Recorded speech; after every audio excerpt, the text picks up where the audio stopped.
Bismillahirrahmanirrahim. Assalamualaikum warahmatullahi wabarakatuh.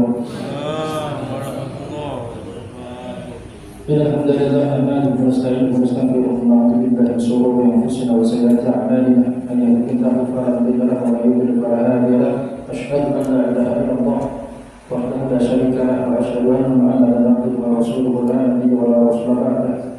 Allahumma shalli wa sallim wa zid wa barik ala nabiyyina Muhammadin wa ala alihi wa ashabihi wa man tabi'ahum bi ihsan ila yaumil din. Qala ta'ala fil Qur'anil karim ba'da a'udzu billahi minasyaitonir rajim. Bismillahirrahmanirrahim. Ya ayyuhalladzina amanu taqullaha haqqa tuqatih wa la tamutunna illa wa antum muslimun. Wa qala fi ayatin ukhra ya ayyuhan nasu ittaqu rabbakum alladzi khalaqakum min nafsin wahidah wa khalaqa minha zawjaha wa bassa minhuma rijalan katsiran wa nisaa'a. Wattaqullaha alladzi tasaaluna bihi wal arham innallaha kana 'alaykum raqiba. وقال تعالى في آية أخرى يا أيها الذين آمنوا اتقوا الله وقولوا قولا سديدا يصلح لكم أعمالكم ويغفر لكم ذنوبكم ومن يطع الله ورسوله فقد فاز فوزا عظيما. أما بعد معاشر المسلمين وزمرة المؤمنين رحمكم الله أوصيكم وإياي نفسي بتقوى الله فقد فاز المتقون. Hadirin jemaah yang dirahmati Allah Subhanahu wa taala, pertama-tama marilah kita selalu senantiasa memanjatkan puji syukur kepada Allah Subhanahu wa taala, mana kesempatan yang berbahagia ini, kesempatan yang mulia, kesempatan yang barokah ini mudah-mudahan kita semuanya diberikan keistiqomahan oleh Allah Subhanahu wa taala dan atas nikmat Allah yang Allah berikan pada kita hari ini sudah selayaknya dan menjadi kewajiban bagi kita untuk selalu meningkatkan kesyukuran kita kepada Allah Subhanahu wa taala, minimal dengan mengucapkan alhamdulillahirabbil alamin, memperbanyak kalimat tahmid, memperbanyak zikir, dan mudah-mudahan dengan ucapan-ucapan baik, kalimat-kalimat thayyibah menjadikan kita manusia-manusia yang gampang mensyukuri nikmat Allah Subhanahu wa taala.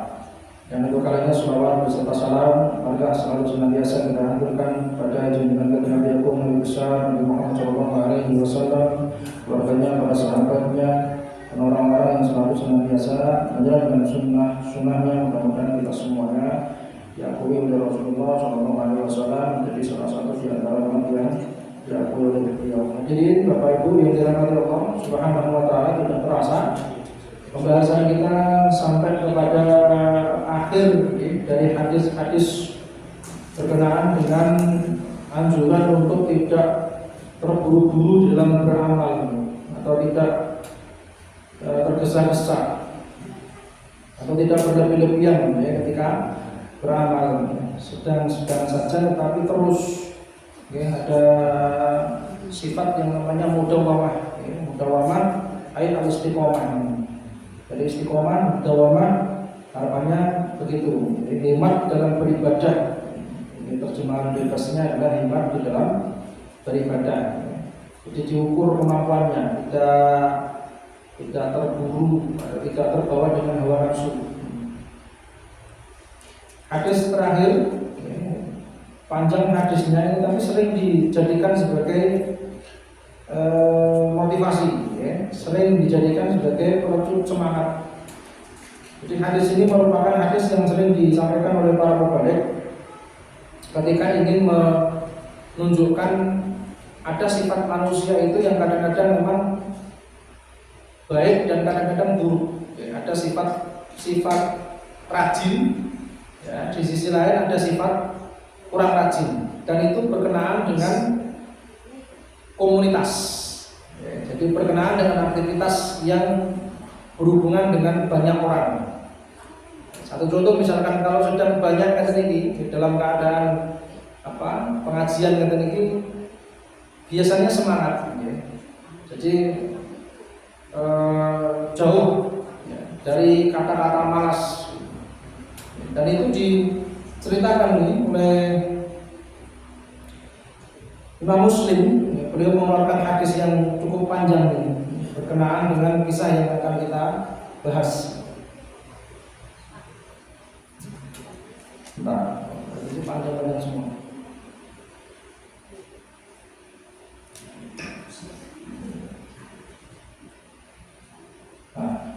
Bismillahirrahmanirrahim. Hadis yang ke-10.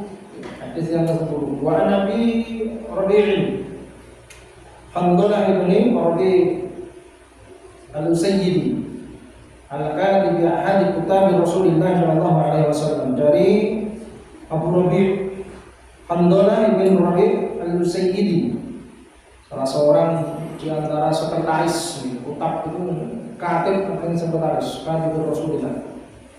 Ahadi kitab, salah satu di antara sekretaris atau penulis pada zaman Rasulullah. Penulis ini dimaksudkan adalah penulis wahyu.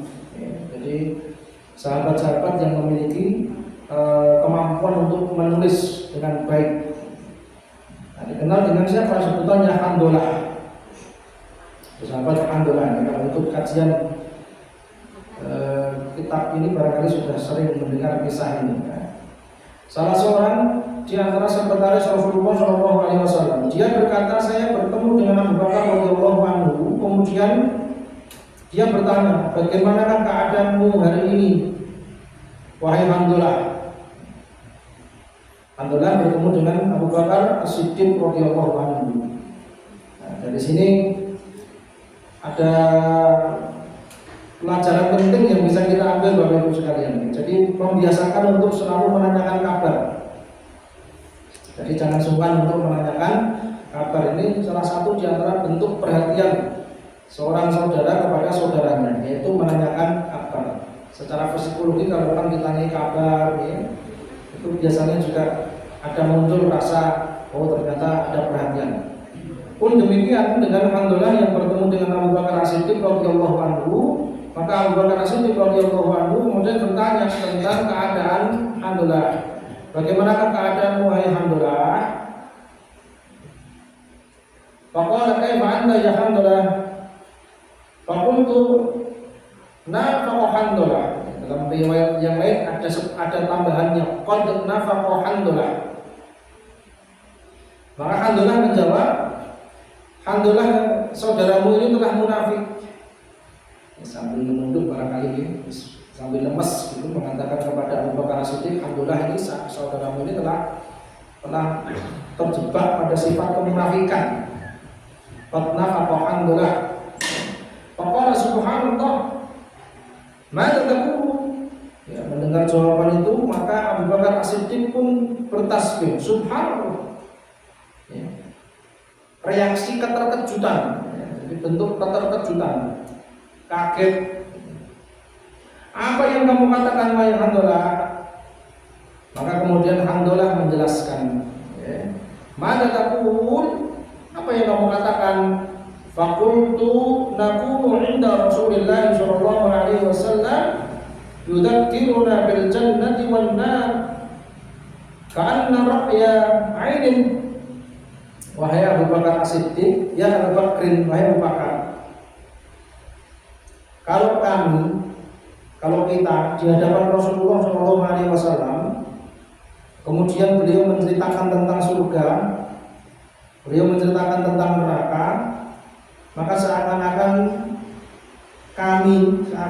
kita itu melihat dengan mata kepala kita sendiri betapa dahsyatnya neraka dan betapa nikmatnya surga. Tetapi kata beliau, fa idza kharajna min 'indi Rasulillah sallallahu alaihi wasallam afasna al-azwaja wal aulada wa dhaymatina sina katsiran. Namun ingatkah engkau ketika kita kembali ke kediaman kita masing-masing, kita bertemu dengan istri kita, bertemu dengan anak-anak kita, dan kita sudah mulai mengurusi berbagai urusan pekerjaan, maka kita pun seringnya lupa. Saya merasakan seperti itu, wahai Abu Bakar. Kalau pas sedang bermajelis dengan Rasulullah itu, pokoknya tidak ada pandangan lain, tidak ada perasaan lain kecuali surga itu dekat. Surga itu jelas sekali dan neraka pun jelas sekali untuk kita jauhi. Tetapi ingat, ketika kita kembali ke pekerjaan kita, kembali ke aktivitas kita, kembali ke rumah, kembali bertemu dengan istri, bertemu dengan anak-anak, itu kita lupa kembali ke setelan awal, setelan pabrik. Maka kemudian Abu Bakar As-Siddiq berkata, wallahi, demi Allah, kalau begitu ceritanya saya juga lihat. Berarti kita sama-sama sedang kena virus kemunafikan. Kalau memang seperti itu, wallahi inna lanal qabithna hada. Kalau memang seperti itu ya sama. Yang saya rasakan juga seperti itu. Pas kajian itu kayak khusyuk sekali kita ini. Tapi kalau pas kembali ke pekerjaan, hati kita itu kemudian dipenuhi dengan persoalan-persoalan dunia, persoalan-persoalan yang menguras energi hawa nafsu. Maka ketika keduanya merasa memiliki kesamaan di dalam situasi dan perasaan, muncul gagasan untuk bertemu dengan Rasulullah. Ya. Beliau mengatakan, "Fanqalaqtu ana wa Abu Bakr." Maka alhamdulillah kemudian melanjutkan, "Fanqalaqtu ana wa Abu Bakr hatta dakhalna ala Rasulillah." Nah, setelah beberapa saat kami bercocok sikap, ya, cocokan perasaan, lalu muncul usulan untuk bertemu dengan Rasulullah. Bagaimana kalau kita mengajukan hal ini kepada Rasulullah? Kita butuh pencerahan. Maka kemudian alhamdulillah mengajak Abu Bakar As-Siddiq untuk bertemu dengan Rasulullah. Abu Bakar pergi menghadap Rasulullah bersama alhamdulillah, lalu kemudian berkata, wahai Rasulullah, alhamdulillah, alhamdulillah telah munafik, qad nafaqa alhamdulillah. Faqala Rasulullah sallallahu alaihi wasallam, wa ma dzaka ya alhamdulillah? Apa yang terjadi wahai alhamdulillah? Alhamdulillah senyum. Beliau menanyakan perihal apa yang menjadi persoalan kok sampai dia mensifati dirinya sendiri dengan sifat kemunafikan. Mengapa demikian? Apa yang terjadi? Maka kemudian alhamdulillah menjawab, wahai Rasulullah, apabila kami berada di hadapanmu, kemudian engkau menceritakan tentang neraka dan surga, maka seolah-olah kami melihat betul dengan mata kepala kami. Ini menunjukkan kejernihan batin, ya. Jadi kadang-kadang seseorang bisa merasakan betul peringatan tentang neraka dan hiburan tentang nikmatnya surga itu kalau hatinya bersih. Kalau hatinya tidak bersih itu berlalu begitu saja, tidak ada rasa takut, ya, tidak ada rasa berharap, ya, tidak ada motivasi, ya. Semuanya bermuara kepada hati. Makanya para ulama mengatakan kalau hatinya baik maka semuanya badan itu akan menjadi baik. Tidak soluhan sairu jasadihi. Kalau hatinya baik maka seluruh badannya akan ikut baik. Ada juga yang mengatakan kemudian berapa banyak amalan kecil yang oleh Allah Subhanahu wa taala itu akan dinilai besar hanya gara-gara dia memanage niatnya dengan baik. Oke. Bukan hanya gara-gara, karena niat yang di manage, jadi lurus niatnya. Meskipun amalannya kecil, di hadapan Allah akan dinilai besar, dan yang membuat itu adalah niat. Yang paling mudah kita berikan ilustrasi biasanya infak sedikit, tapi niatnya besar, yang niatnya ikhlas, maka di hadapan Allah Subhanahu wa taala akan dinilai besar. Sebaliknya, infaknya banyak tetapi salah niatnya, maka dinilai kecil. Rubba amalin shaghirin yukabbiruhu niyyah. Berapa banyak itu amalan kecil yang oleh Allah dilipat gandakan gara-gara niatnya. Maka pentingnya kita itu selalu mau menjaga niat. Sama dengan ini, pentingnya kita menjaga hati agar mudah untuk menerima nasihat. Maka salah satu di antara faedah pengajian, ya, tolabul ilmi ini, salah satunya adalah membuat hati kita itu berada di pusat kejernihan, mengkondisikan hati untuk selalu jernih. Artinya mudah untuk menerima nasihat, mudah untuk termotivasi. Nah, semakin kita jauh dari pengajian, semakin kita tidak mau menuntut ilmu, semakin kita tidak mau meluangkan waktu ya, untuk bertamasya di taman-taman surga, ya, maka akan semudah itu pula kita itu melupakan. Ya, semudah itu pula kita akan dilalaikan oleh Allah Subhanahu wa taala. Tidak ada motivasi ya, untuk berbuat baik, tidak ada motivasi untuk meninggalkan kemaksiatan. Maka yang dirasakan Handolan sama seperti itu. Diceritakan kepada Rasulullah SAW, wahai Rasulullah, apabila kami berada di sampingmu, kok mudah sekali kita itu menerima peringatan-peringatanmu. Jika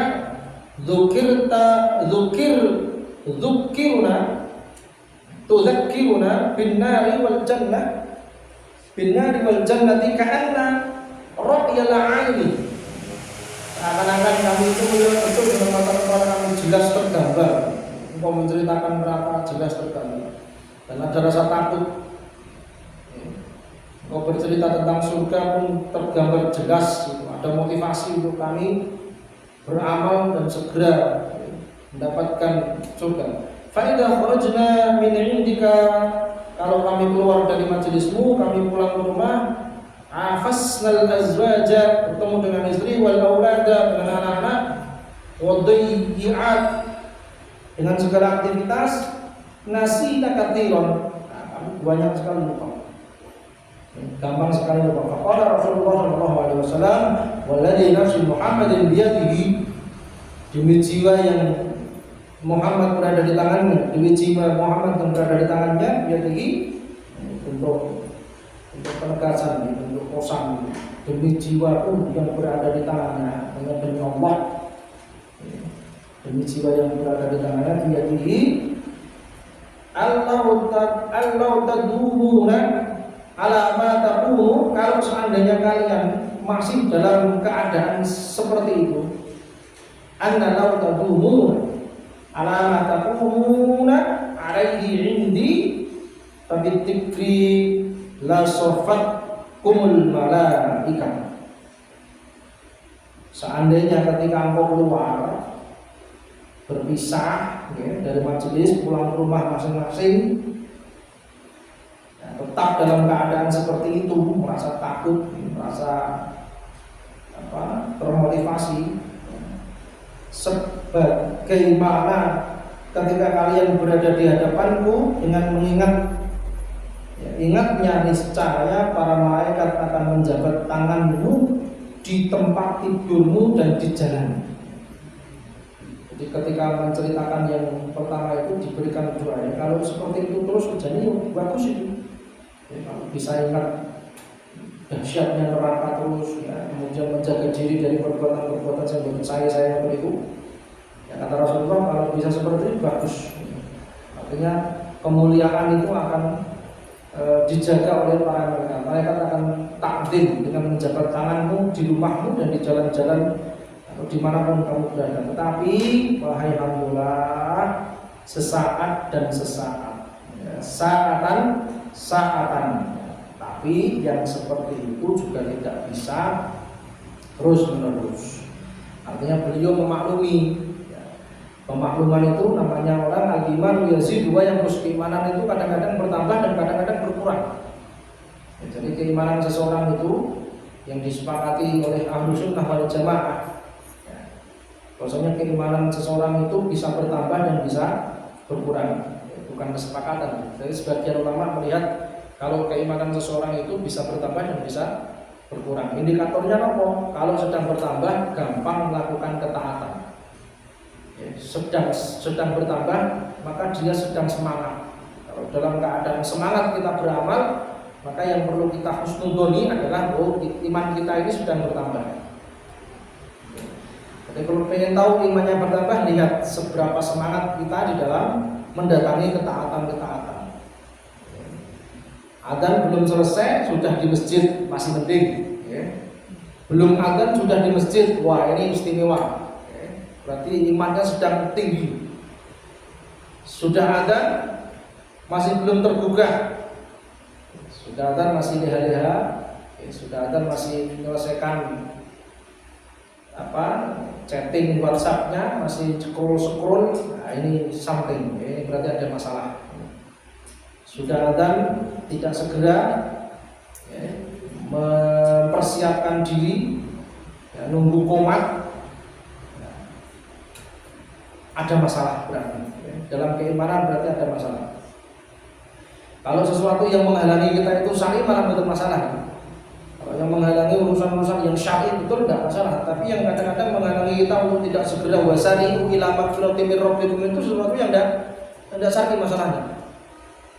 Ini yang menjadi indikator keimanan kita sedang merosot, sedang berada di titik nadir lemah-lemahnya. Masih belum titik nadir. Titik nadirnya itu kalau sudah tidak menjalankan kewajiban. Titik nadir lemahnya iman itu ketika sudah jauh dari ketaatan. Atau dalam hal lain, titik nadir keimanan itu kalau sudah tidak bisa men-screening kebaikan dan keburukan pun betul-betul kepekaannya sama sekali. Maka dalam hadis yang lain Rasul mengatakan man ra'a minkum munkaran falyughayyirhu bi yadihi fa illam yastati' fa bi lisanihi fa illam yastati' fa bi qalbihi fadzalika at'aful iman.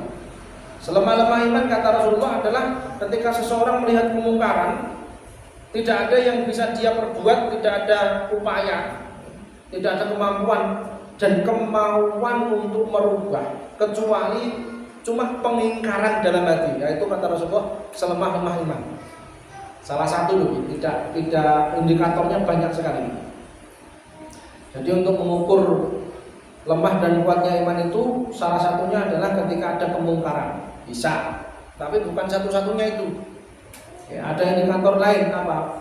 Berlambat-lambat di dalam menyambut seruan kewajiban. Padahal dia mampu, sebetulnya dia mampu di awal waktu.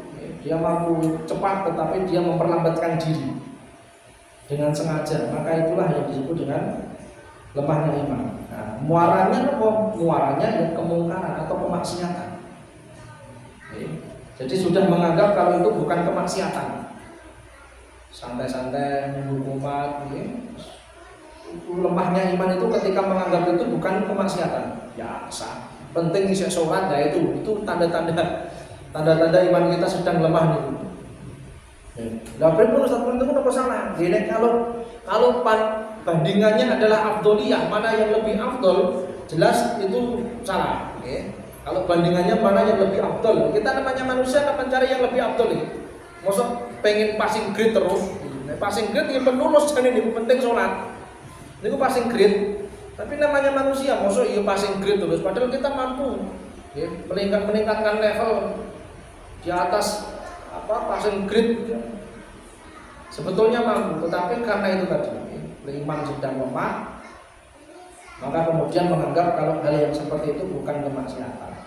Sekali lagi Bapak Ibu yang dirahmati Allah Subhanahu wa taala, persoalan tazkiyatun nafas itu kadang-kadang pendekatannya beda dengan pendekatan fikih.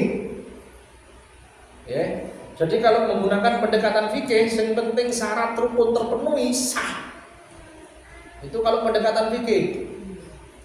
Tapi kalau pengen lebih nikmat dalam beribadah, jangan menggunakan pendekatan fikih. Kalau pendekatan fikih selama syarat rukunnya terpenuhi sah. Selama itu tidak wajib, maka ditinggalkan tidak mengapa. Kalau pendekatan fikih loh, ada orang apa ya dosa? Cara aku ora salat jamaah ngono apa ya dosa? Kalau pendekatan fikih tidak dosa, tidak. Karena hukum sholat berjamaah memang di kalangan para fuqaha, ulama-ulama fikih berbeda. Tetapi kalau dilihat dari segi tazkiyatun nafas, kenikmatan dalam beribadah, maka jangan menggunakan pendekatan fikih. Pendekatan fikihnya kita tingkatkan. Apakah itu tidak termasuk berlebih-lebihan, Ustaz? Cukup dengan pendekatan fikih, sementing sholat aku nih. Iya, kalau mau seperti itu ya monggo. Tetapi ada model yang lain dengan menggunakan pendekatan tazkiyah, pendekatan pensucian jiwa. Jadi ketentraman hati, meningkatkan kepuasan hati dalam beribadah itu semakin baik ya. Kalau ada yang lebih baik dan kita mampu, kenapa tidak?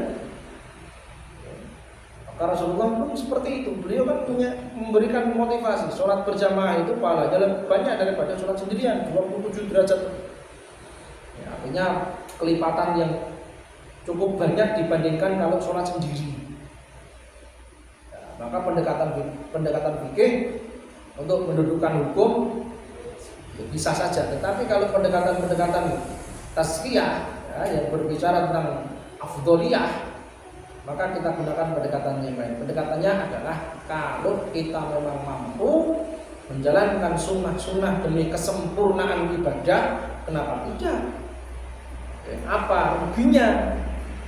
Ada tidak ada ruginya. Orang sholat tepat waktu di awal waktu berjamaah itu betul-betul ruginya. Tidak ada ruginya sama sekali, tidak. Dan tidak ada berat-beratnya, tidak memberatkan, betul tidak ada madorotnya. Yang ada malah bagus. Ya, jadi ada kontrol diri. Jadi betul-betul ketika masuk waktu sholat itu dipersiapkan betul, ada kontrol diri. Ya, dan hikmahnya apa? Hikmahnya ketika kita sholat itu ya serius. Beda kalau hanya sekedar listifai syurut, ya hanya untuk menggugurkan kewajiban. Yang penting sholat pasti. Ya. Dan itu akan menjauhkan diri kita dari sikap kedisiplinan. Jelas kalau sholat berjamaah itu pasti ya, pendukung-pendukungnya itu yang menopang itu pasti sesuatu yang baik-baik. Minimal manajemen waktu, ya. Minimal kontrol waktu, ya. Minimal melatih kerelaan, ya. Minimal melatih keterlepasan terhadap dunia. Ya, minimal belajar untuk iman kepada qada dan qadar. Kok cah itu saat iya toko dengan nutup 15 menit sebelum waktu sholat itu tidak merubah rezeki. Tetapi tidak bagi kita yang melihat dengan kacamata keduniaan. Wah, 15 menit itu waktu yang cukup untuk mendatangkan customer, konsumen. Itu waktu yang panjang untuk kita tetap bisa transaksi dengan konsumen gitu. Ya kalau dilihat dari kacamata dunia ya akan seperti itu. Muncul ketamakan terus, tamak terus. Jadi sisi lain dari kita membiasakan sholat berjamaah itu ternyata melatih keterlepasan kita terhadap dunia. Kalau sudah waktunya Allahu Akbar, itu sering kita jadikan sebagai motivasi. Hikmah takbir, hikmah bacaan adzan Allahu Akbar itu salah satunya kan ketika Allah sudah dikumandangkan Allahu Akbar, maka ketika itu selain Allah kecil. Ketika itu selain Allah itu urusan kecil semuanya. Seketika itu urusan yang paling besar adalah kita mengagungkan Allahu Akbar. Hikmah panggilan adzan Allahu Akbar. Maka ketika itu hikmahnya apa? Kita bisa memahami waktu itu adalah waktu kita untuk mengecilkan seluruh urusan dunia dan waktunya kita untuk mengagungkan Allah di waktu itu. Allah tidak minta lama-lama. Awake dhewe ini diberi waktu oleh Allah 24 jam. 24 jam. Ada yang pernah membuat ilustrasi hitung-hitungan. Paling lama kalau sholat isya 10 menit itu pun duamu sholat isya itu, karena 4 rakaat. 4 rakaat jahar udah lama nih. Bandingannya kali sholat subuh biasanya. Sholat subuh itu cuma 2 rakaat lah nih, tetapi pengennya lama sholat subuh nih. Biasanya durasinya hampir sama dengan sholat isya. Yang satu 2 rakaat, yang satu 4 rakaat, tapi endingnya hampir sama dengan sholat subuh. Sholat subuh hampir sama dengan sholat isya. Taruh misalkan sholat subuh 10 menit, ya. Sholat isya 10 menit, 20 menit. Lalu kemudian sholat maghrib 7 menit lah, ya.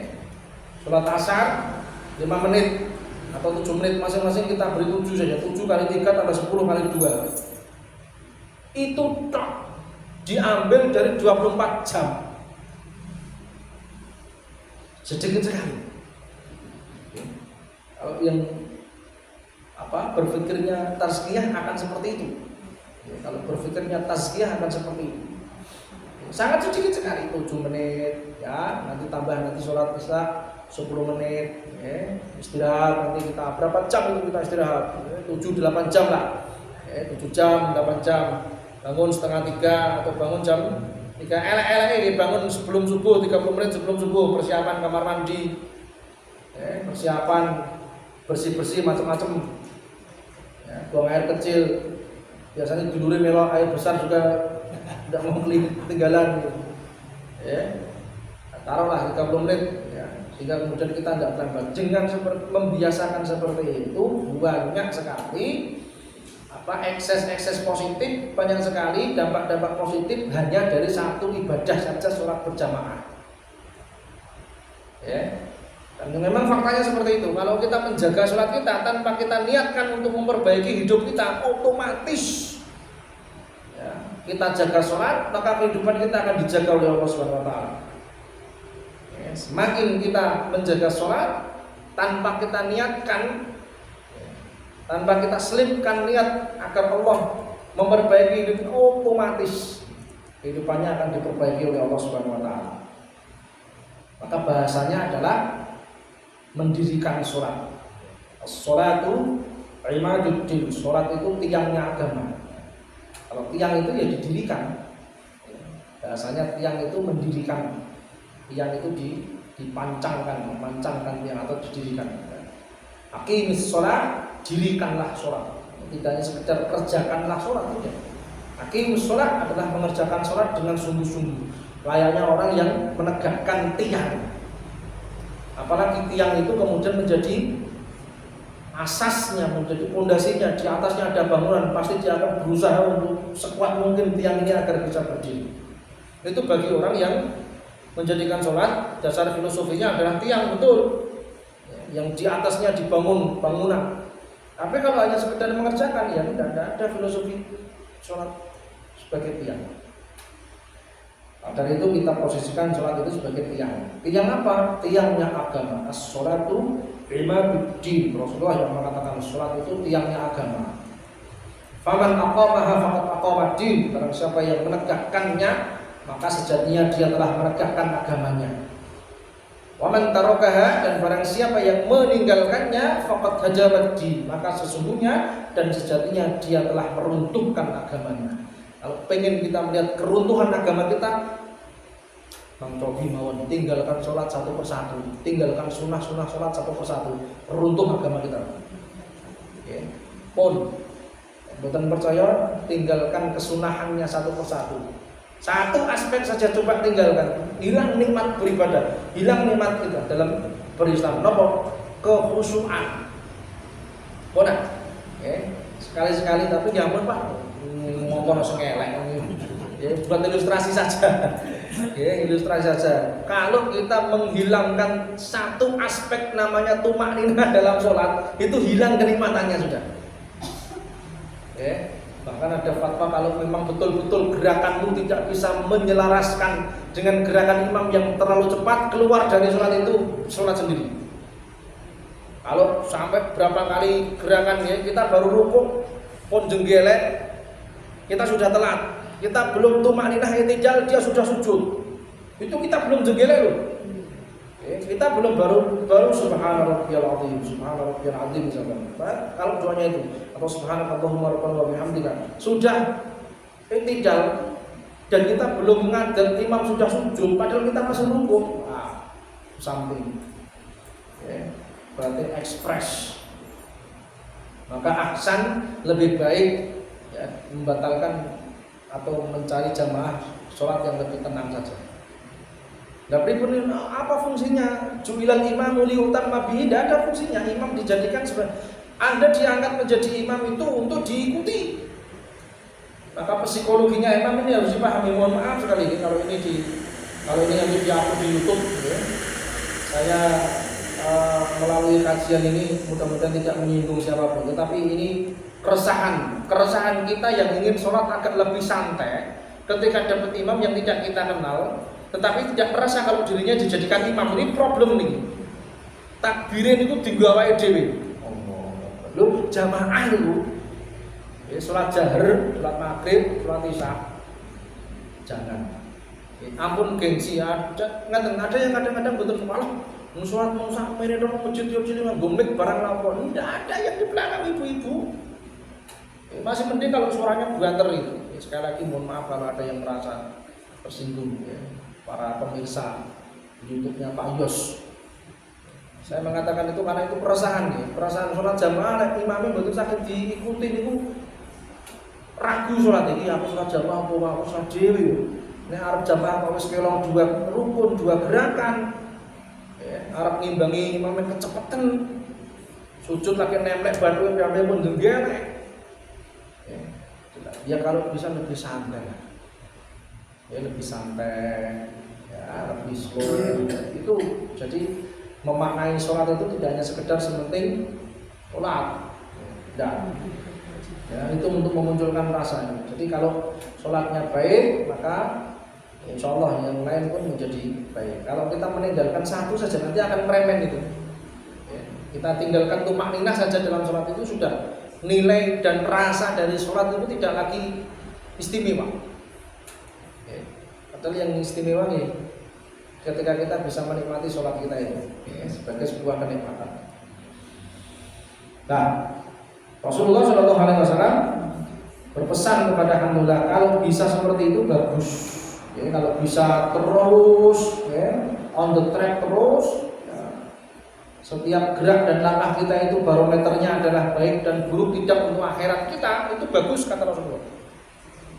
Kalau kamu bisa seperti itu, ya, di rumahmu atau di jalan-jalan kamu bisa seperti itu, ingat neraka terus, ya, sehingga kemudian segala yang dilakukan itu dipertimbangkan dan orientasinya adalah kehidupan setelah kematian kita, maka kata Rasulullah, malaikat pun akan ta'zim kepadamu dan menjabat tanganmu dimanapun kamu berada, di tempat itu, di jalan-jalan kamu akan disambut, didoakan oleh para malaikat dengan menjabat tangan. Tetapi wahai Hamdulillah, tidak semua kita bisa seperti itu ya, sok-sok kita bertemu dengan keluarga, tidak semua kita dan tidak 24 jam kita itu di situ ya, di masjid kajian sesaat. Artinya Rasulullah memberikan toleransi ya, kolong-kolong ya. Kalau bertemu kalau refreshing itu ya saatan-saatan saja ya. Jangan kemudian setiap hari refreshing. Ya ada kalanya kita mekek awak barang ya, ada kalanya kita itu menahan hawa nafsu kita. Jangan kemudian peh oleh dan ada, jangan. Ampun. Barang rekreasi mubah mau tetap mubah, tidak ada yang melarang. Tetapi barang mubah akan menjadi makruh. Ya, kalau salah. Barang mubah tapi bisa menjadi makruh, bahkan bisa menjadi haram. Ya, semuanya situasional. Maka jangan berlebih-lebihan. Saatan ya kolo. Betul mungkin tahu dia terus jalan-jalan bendino ini ya, healing ini bendino kan betul mungkin ya, saatan ya kolo kamu. Nah kolo-kolonya itu untuk hal yang sifatnya keduniaan, ya, untuk hal yang sifatnya refreshing itu kolo kamu. Jangan dibalik.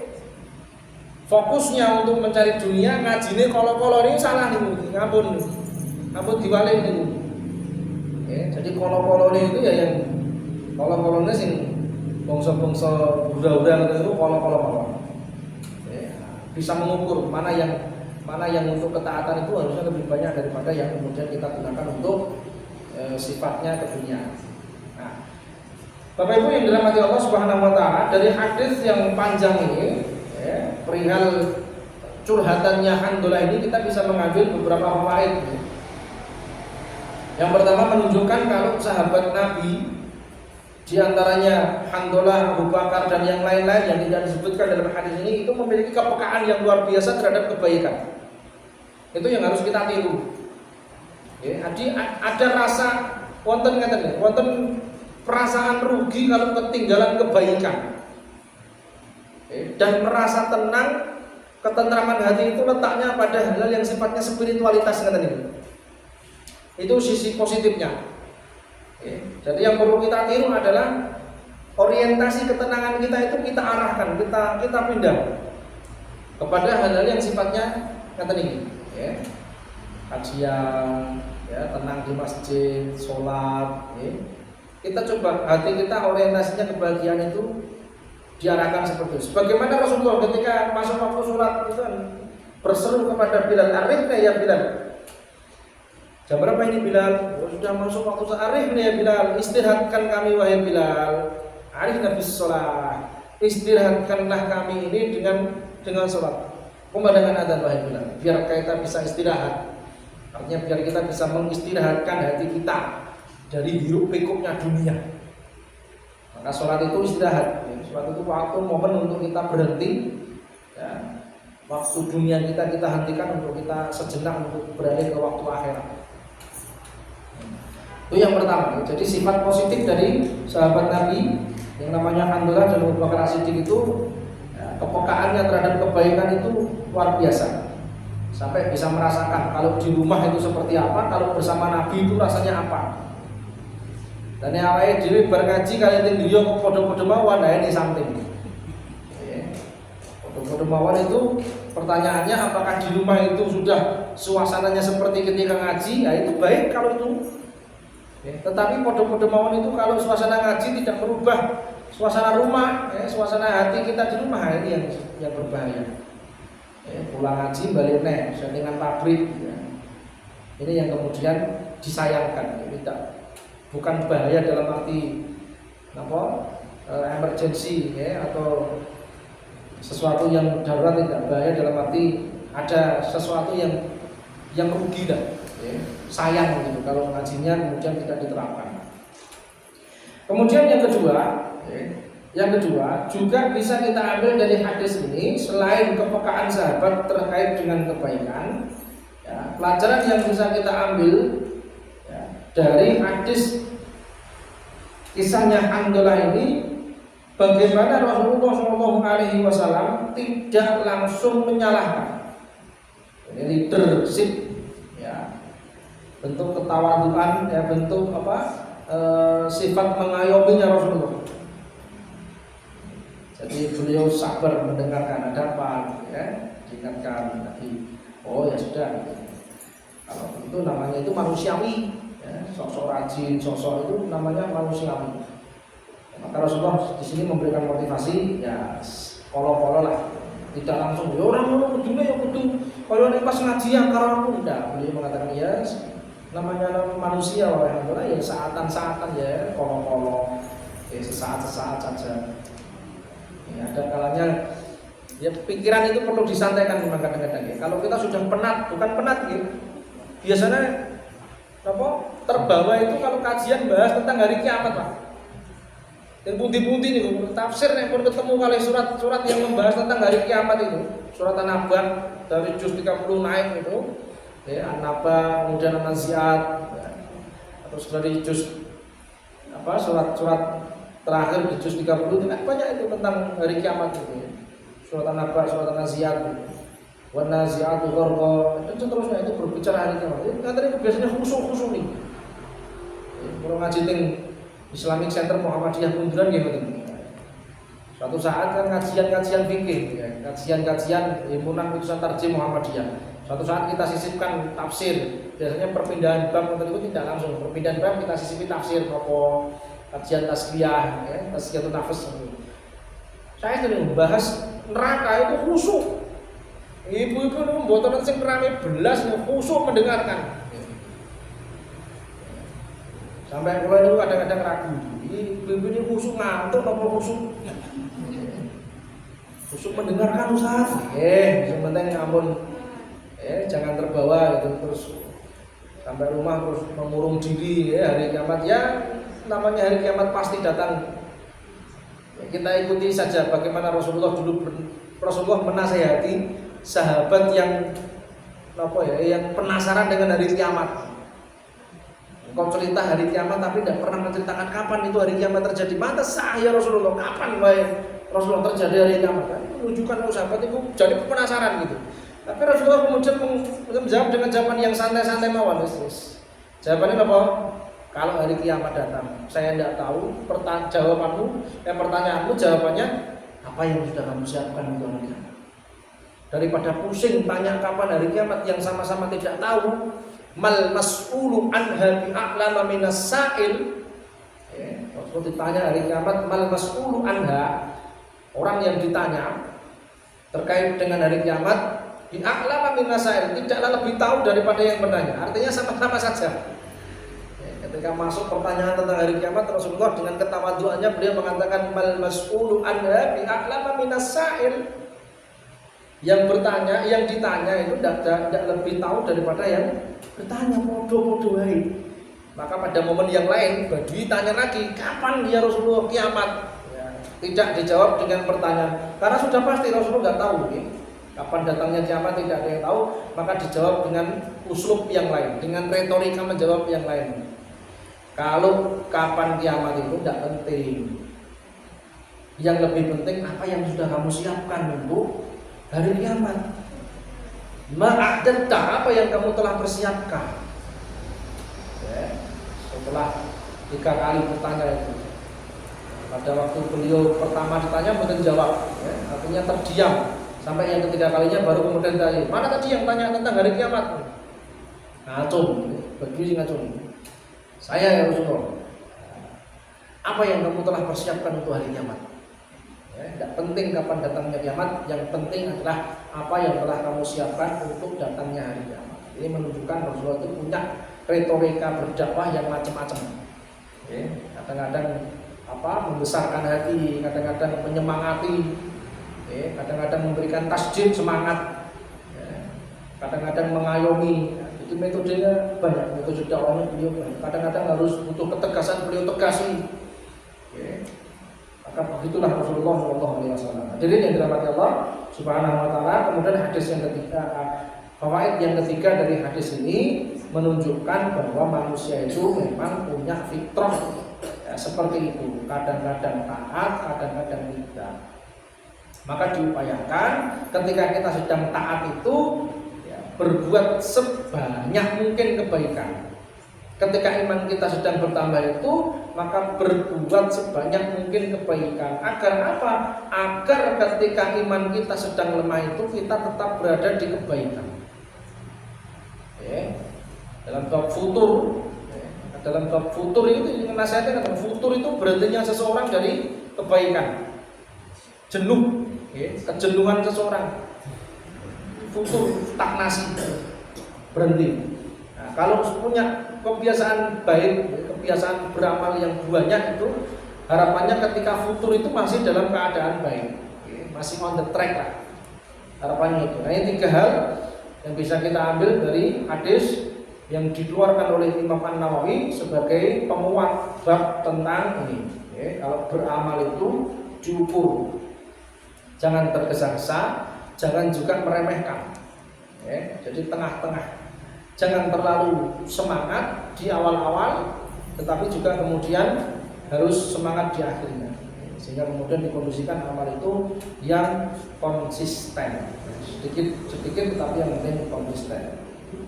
Hadis yang ke-11, hadis yang terakhir diriwayatkan oleh Imam Muslim dari sahabat Ibnu Abbas radhiyallahu anhu. Dia berkata, tatkala Nabi Shallallahu Alaihi Wasallam berkhutbah, tiba-tiba ada seorang laki-laki berdiri, kemudian beliau menanyakan atau bertanya kepada beliau. Para sahabat menjawab, dia adalah Abu Israil. Dia bernazar akan berdiri pada waktu panas, tidak akan duduk dan tidak akan berteduh, juga tidak akan berbicara, sedangkan dia sedang berpuasa. Kemudian Nabi Shallallahu Alaihi Wasallam bersabda, perintahkan dia supaya berbicara, berteduh dan duduk, dan perintahkan dia supaya menyempurnakan puasanya. Wa an ibni Abbas radhiyallahu anhu qala bainama Nabi sallallahu alaihi wasallam yakhutubu idza huwa birajulin qa'imin fasala anhu. Ketika Rasulullah sedang berkhutbah, tiba-tiba ada laki-laki yang kemudian mengumumkan itu, bertanya mengumumkan kalau dia adalah Abu Israil yang punya nazar, mengumumkan nazar berdiri pada waktu panas. Artinya keluar rumah dan berdiri. Nazarnya itu nazar yang sulit-sulit. Nazar yang sulit. Pas puncak-puncaknya panas dia akan keluar berdiri, ya, di tengah teriknya panas. Kalau dia tidak akan pernah duduk dan tidak akan pernah berteduh, ya, juga tidak akan berbicara dan akan berpuasa. Maka kemudian di antara nazar-nazar itu disuruh membatalkan hanya satu saja yang diperbolehkan, apa? Penuhilah, sempurnakan saja puasanya. Yang memberatkan tadi jangan. Nazarmu mau berdiri di tengah panas terik nggak usah. Nazarmu yang tidak akan duduk ya jangan. Nazarmu yang tidak akan berteduh ya jangan. Cukup nazar yang terakhir saja penuhi. Sempurnakan puasanya. Nah, ini menunjukkan Rasulullah juga tidak senang dengan sahabat yang berlebih-lebihan ketika beribadah atau berlebih-lebihan dalam hal syariat. Hadirin yang dirahmati Allah Subhanahu wa taala, Bapak Ibu sekalian, alhamdulillah satu demi satu, bab demi bab kita baca dan kita selesaikan hadisnya. Mudah-mudahan sekali lagi tidak hanya sekedar menghatamkan, bisa khatam alhamdulillah, sehingga kita bisa kenal hadis-hadis yang ada di dalam kitab Riyadhus Shalihin. Ini standar kajian yang paling minim itu gitu. Arba'in An-Nawawi, Riyadhus Shalihin, nanti naik untuk mustah nih, hadis-hadis yang induk-induk. Nah, ini ringan-ringan saja. Meskipun ringan, ini kitab yang luar biasa. Kita tidak boleh menganggap remeh kitab Riyadhus Shalihin, karena dari kitab ini kita banyak mendapatkan hadis-hadis yang bertebaran di telinga kita. Dari para ustadz biasanya mengambil rujukan dari kitab Riyadhus Shalihin. Insya Allah pertemuan akan datang kita akan membahas tentang menjaga amal.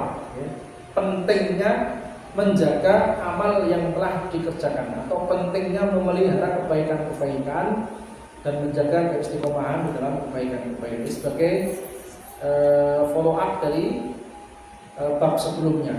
Kalau sebelumnya kita diminta untuk jangan tergesa-gesa, maka di sini kita dimotivasi untuk menjaga amalan-amalan kita. Mengatakan karena sudah masuk waktu Isya, lagi mudah-mudahan kita diistiqomahkan oleh Allah Subhanahu wa taala dan dimampukan untuk melaksanakan apa yang telah kita pelajari. Sekali lagi kita fokus pada perbaikan diri. Ngaji kita itu fokusnya perbaikan diri, bukan mengoreksi aktivitas orang lain. Jadi mudah-mudahan kita difokuskan dengan ilmu yang kita dapatkan itu untuk perbaikan diri kita, sehingga betul-betul ada manfaatnya, daripada kemudian kita hanya fokus mengoreksi orang lain yang barangkali kita melupakan koreksi kepada diri kita sendiri, dan itu sangat tidak baik.